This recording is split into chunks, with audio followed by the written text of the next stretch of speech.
আজকের আসরে আমরা সূরা দুখানের ১৯ থেকে ২৭ নম্বর পর্যন্ত আয়াতের সংক্ষিপ্ত তাফসির উপস্থাপন করব। প্রথমেই এই সূরার ১৯ থেকে ২১ নম্বর পর্যন্ত আয়াতের তর্জমা শোনা যাক। আর তোমরা আল্লাহর বিরুদ্ধে অধ্যত্ব প্রকাশ করো না। নিশ্চয়ই আমি তোমাদের কাছে সুস্পষ্ট প্রমাণ নিয়ে এসেছি। তোমরা যাতে আমাকে প্রস্তরাঘাতে হত্যা করতে না পারো, সেজন্য আমি আমার প্রতিপালক ও তোমাদের নিকট আশ্রয় প্রার্থনা করছি। আর তোমরা যদি আমার উপর বিশ্বাস স্থাপন না করো, তবে আমাকে ছেড়ে চলে যাও এবং আমাকে আমার মতো থাকতে দাও। গত আসরে আমরা বলেছিলাম আল্লাহ তাআলা হযরত মূসা আলাইহিস সালামকে এই দায়িত্ব দিয়েছিলেন যে তিনি যেন ফেরাউনের দরবারে গিয়ে তাকে বনি ইসরাইল জাতিকে দাসত্বের শৃঙ্খল থেকে মুক্ত করে দেয়ার আহ্বান জানান। এর পরের ঘটনা বর্ণনা করতে গিয়ে আজকের এই আয়াতগুলোতে বলা হচ্ছে, হে ফেরাউন সম্প্রদায়, আমি নবুয়তের সুস্পষ্ট নিদর্শন নিয়ে তোমাদের কাছে এসেছি এবং তোমাদের সামনে প্রয়োজনীয় মুজিজাও পেশ করেছি। কাজেই এখন তোমরা আল্লাহর আদেশ মেনে নাও।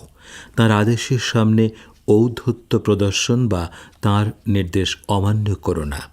হে ফেরাউন সম্প্রদায়, তোমরা একথা ভেবো না যে তোমরা যদি আমাকে হত্যা করার হুমকি দাও, তাহলে আমি যে পথ বেছে নিয়েছি তা থেকে ফিরে যাব। আমি আল্লাহর প্রেরিত পুরুষ, কাজেই আমি তোমাদের ষড়যন্ত্রের ব্যাপারে আল্লাহর কাছে আশ্রয় চাই। তিনি চাইলে আমাকে সব ধরনের বিপদ আপদ থেকে মুক্ত রাখবেন। আর যদি তোমরা তারপরও ঈমান না আনো, তাহলে আমাকে আমার মতো থাকতে দাও। এই ৩ আয়াতের শিক্ষণীয় বিষয়গুলো হলো: ১. নবী রাসূলগণ মানুষকে সত্যের দাওয়াত দেওয়ার সময় এমন সব নিদর্শন নিয়ে আসতেন যা সবার বোধগম্য ছিল। এরপরও যারা সত্যের আহ্বান প্রত্যাখ্যান করত তারা ছিল উদ্ধত ও অহংকারী। বিষয়টি এমন ছিল না যে নবীগণকে চিনতে না পারার কারণে তারা ঈমান আনেননি। ২. সত্যের দাওয়াত দিতে গিয়ে শত্রুদের চাপ প্রয়োগ, হুমকি কিংবা নির্যাতন যেন আমাদেরকে সংকল্প থেকে দূরে রাখতে বা দাওয়াতের পথ থেকে বিরত রাখতে না পারে। ৩. দ্বীনি দায়িত্ব পালন করতে গিয়ে কখনো কখনো আত্মম্ভরী লোকদের কাছ থেকে দূরে সরে যাওয়া প্রয়োজন, যাতে অন্য মানুষের কাছে দাওয়াতের বাণী পৌঁছে দেওয়ার পথ খোলা থাকে। এবারে এই সূরার ২২ থেকে ২৪ নম্বর পর্যন্ত আয়াতের দিকে দৃষ্টি দেব। দেখা যাক এই ৩ আয়াতে আল্লাহ তাআলা কি বলেছেন। ফেরাউন সম্প্রদায় মূসার কথা মেনে নেয়নি। অতঃপর সে তার রবকে ডেকে বলল, নিশ্চয়ই এরা এক অপরাধী সম্প্রদায়। অতঃপর আল্লাহ বলেন, তুমি আমার বান্দাদেরকে নিয়ে রাতের বেলায় বের হয়ে পড়ো, কারণ তোমাদের পশ্চাদ্ধাবন করা হবে। সমুদ্রকে শান্ত অবস্থায় পেছনে ফেলে এসো। ওরা এমন এক বাহিনী যা ডুবে মরবে। হযরত মূসা আলাইহিস সালাম সব রকম প্রচেষ্টা চালিয়েও যখন ফেরাউন ও তার পারিষদবর্গকে ঈমানের পথে আনতে পারলেন না, তখন তিনি আল্লাহর কাছে এই অপরাধী সম্প্রদায়কে শাস্তি দেওয়ার আবেদন জানান। তখন আল্লাহ তাআলা হযরত মূসা আলাইহিস সালামকে ফেরাউনের দাসত্বে বন্দী থাকা বনি ইসরাইল জাতিকে প্রস্তুত করে রাতের অন্ধকারে মিশর থেকে ফিলিস্তিনে নিয়ে যাওয়ার নির্দেশ দেন।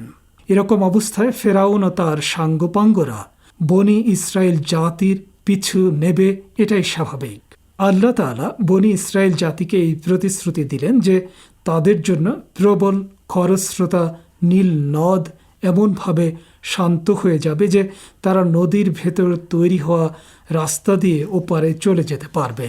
তবে তারা যেন ফেরাউন ও তার বাহিনীর ব্যাপারে উদ্বিগ্ন না হয়, কারণ ওই বাহিনী নীল নদে নির্বিঘ্নে প্রবেশ করতে পারবে ঠিকই, কিন্তু তারপর আল্লাহর আদেশে এই নদীতে তাদের সলিল সমাধি হবে। এই ৩ আয়াতের শিক্ষণীয় দিকগুলো হলো: ১. মানুষ যখন অতিমাত্রায় গোনা ও পাপ কাজে নিমজ্জিত হয়ে যায়, তখন তার উপর নবী রাসূলগণের বক্তব্য কোনো প্রভাব ফেলে না এবং তারা সত্যের বাণী গ্রহণ করে না।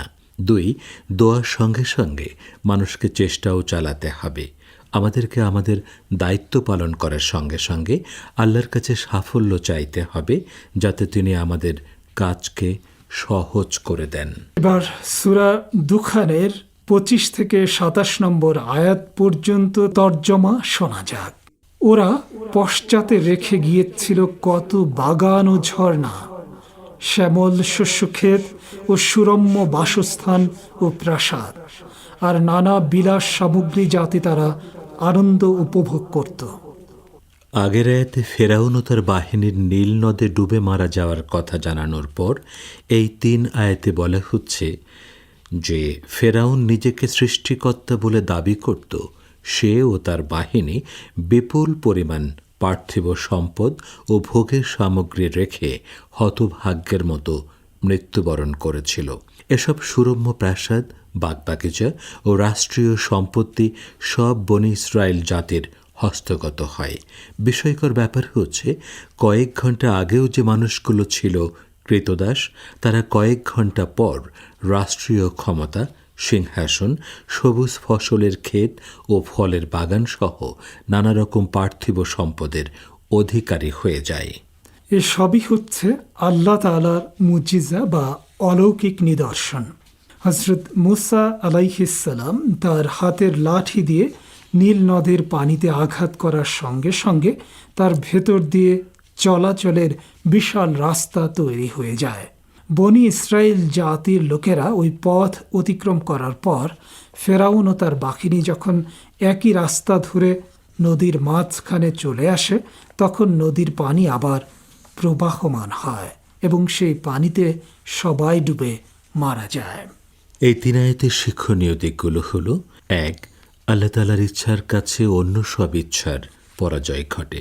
প্রবল পরাক্রমশালী ফেরাউনের সশস্ত্র ঘোড়সওয়ার বাহিনী ভুখা নাঙা ও পায়ে হেঁটে চলা একদল মানুষকে পাকড়াও করতে চেয়েছিল, কিন্তু আল্লাহর ইচ্ছায় উল্টো সশস্ত্র বাহিনী ধরাশায়ী হয় ও ভবলীলা সাঙ্গ করে।